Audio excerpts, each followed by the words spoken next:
na guys. Na-mix na natin. Nilagyan ko lang siya ng 2 tablespoons of sugar and 1 teaspoon of vanilla. There you go. Ilalagay ko lang siya dito sa pan and then I go back again. So guys, on today's video, I'm going to make cheesecake.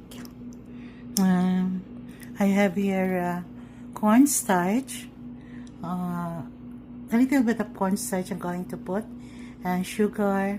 Ang toppings natin ay cherries.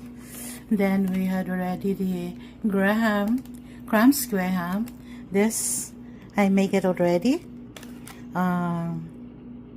This actually 2.5 cups of Crumbs Grahams, and then half cup of butter and 2 teaspoons of sugar. Ilalagay natin to sa oven. I-bake natin siya for 20 minutes. And then I have cheese and sour cream and cheese cream, and I have 2 eggs, and this is the one we're going to use for mixing. Okay guys, sasalang ko na siya sa oven.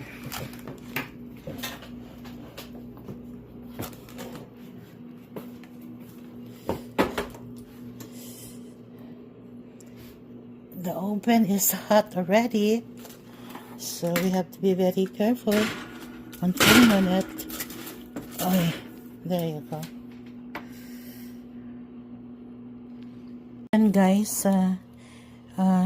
nilagay ko na yung cream cheese at sinama ko na din yung sour cream.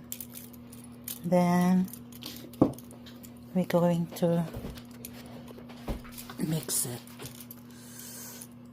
Just, there you go. Mahina lang guys.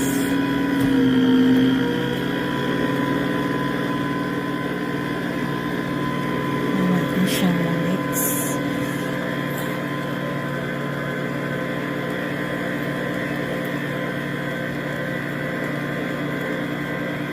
Ayan guys. Lagyan natin siya ng half cup of sugar. Slowly.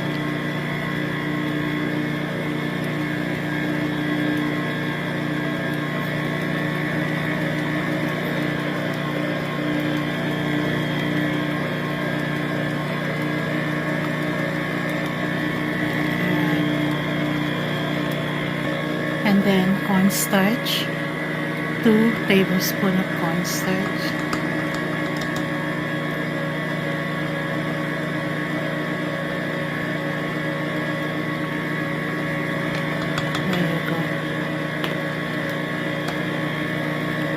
And then, check natin. Haluin muna natin para alam natin na lahat ay nahahalo. Nami-mix. Ayan ako.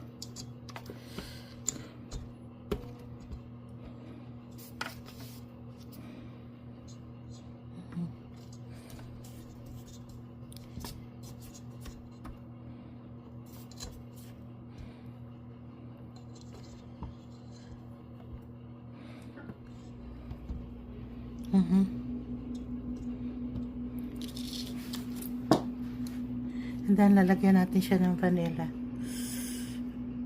1 teaspoon of vanilla.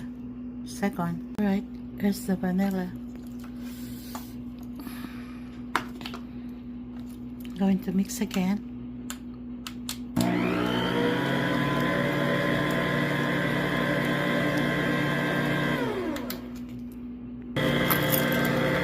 And 2 eggs.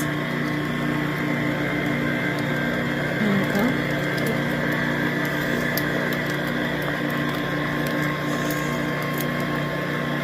And a drop of lemon juice.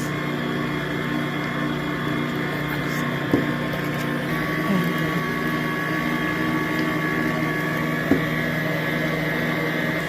Okay, we're gonna stop that now. Baka masobrahan ang halo. Ito na siya guys. Napakasarap.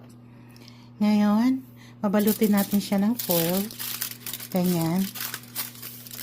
Tapos ilalagay natin siya sa tray na may water. This one. Then, tsaka natin siya i-bake ng mga 1 hour. Okay guys. Okay guys, binalot natin siya ng foil para hindi siya masunog. And then, nilagay siya natin sa tray na may tubig para maluto siya ng maayos. And then, binake natin siya ng 350 for half an hour. And then, after that, mag-reduce tayo. Gagawin natin 300 for half an hour again. Okay guys, see you pag maluluto na. I'll be back.